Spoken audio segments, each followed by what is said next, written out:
Stock है water base limited और यहां पर आपको 150 रुपए के टारगेट के साथ हम खरीदारी की राय दे रहे हैं। हमारा पसंदीदा स्टॉक रहा है, काफी वक्त के बाद आज इस पर फिर से नजर पड़ी है क्योंकि आप देखिए इस पूरे सेगमेंट में फिर से तेजी बनती हुई नजर आ रही है। तो 150 रुपए के टारगेट फिलहाल हम यहां पर आपके लिए शुरुआती तौर पर आते हुए देख रहे हैं, लेकिन 165 तो इसका 52 वीक हाई है, तो ये और भी ऊपर जाने की पूरी क्षमता रखता है। स्टॉक पे आप देखिए अभी ये तेजी पकड़ता हुआ स्टॉक नजर आ रहा है। अब 10-10.5% ऊपर हो चुका है। हमारे बात करते करते आज इसमें 20% का सर्किट लगने की पूरी संभावना दिखाई देती है, क्योंकि आपने देखिए वेंकीज में जो खबर आई हमने आपको सुबह दी, अंडे के दाम बढ़ गए हैं।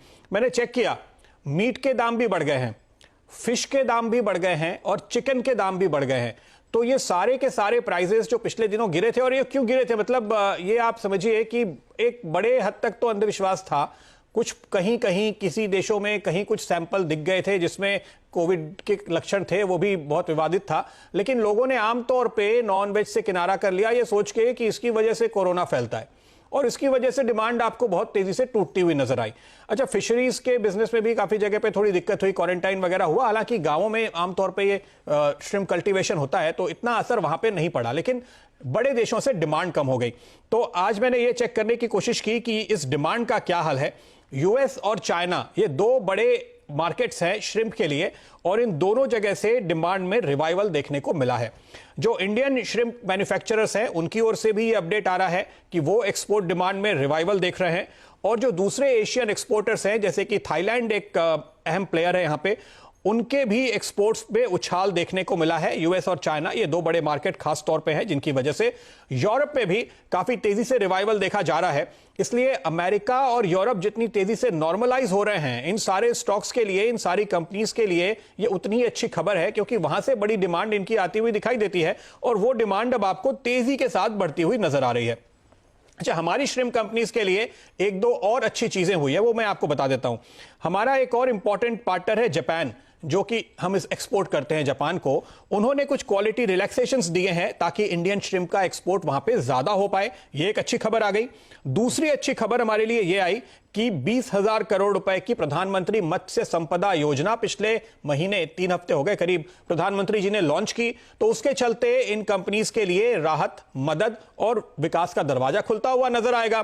तो जाहिर है कि इन कंपनीज के लिए ये एक बहुत अच्छा खबर है, बहुत अच्छा सपोर्ट है, और एनालिस्ट अब ये मान रहे हैं कि करीब डबल डिजिट ग्रोथ की उम्मीद अगले 2-3 सालों के दौरान करनी चाहिए। उस लिहाज से आप प्रोजेक्शन कर रहे हैं तो इस स्टॉक में आपको काफी शानदार पोटेंशियल देखने को मिलेगी।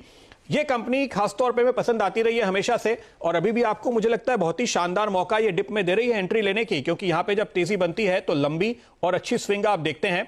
अगले क्वार्टर में हम उम्मीद ये कर रहे हैं कि ये जो श्रिम्प का रिवाइवल है, इसके साथ साथ चूंकि ये प्रोसेस श्रिम्प के कारोबार में है, फीड के कारोबार में है, उसका भी फायदा मिलता हुआ नजर आएगा, और जो वैल्यू एडेड पॉस्चराइज क्रैब वगैरह का कारोबार है वो भी रिवाइव होता हुआ नजर आ रहा है। तो मुश्किल के दौर में ये जो डाइवर्सिफाइड बिजनेस सेगमेंट्स हैं वो आपको नतीजे में मदद करते हैं।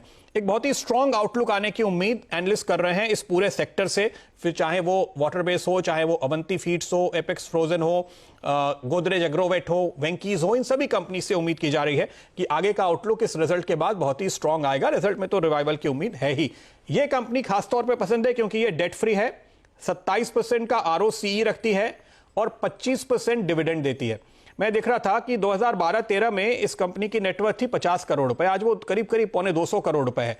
यानी सिर्फ कारोबार बढ़ाया नहीं है, पैसे कमाए नहीं है, उसको उस पैसे को शेयर होल्डर तक पहुंचाया है, शेयर होल्डर के खाते में है, डेट कम किया है, कोई गलत लेवरेज नहीं है। उस लिहाज से इस तरह की एक लाइट बैलेंस शीट वाली कंपनी जब रिकवरी दिखाती है कारोबार में तो उसका पूरा फायदा मुनाफे के तौर पे, EPS के तौर पे शेयर होल्डर के हाथ लगता है। इसलिए आपको खरीदारी की राय दी जा रही है।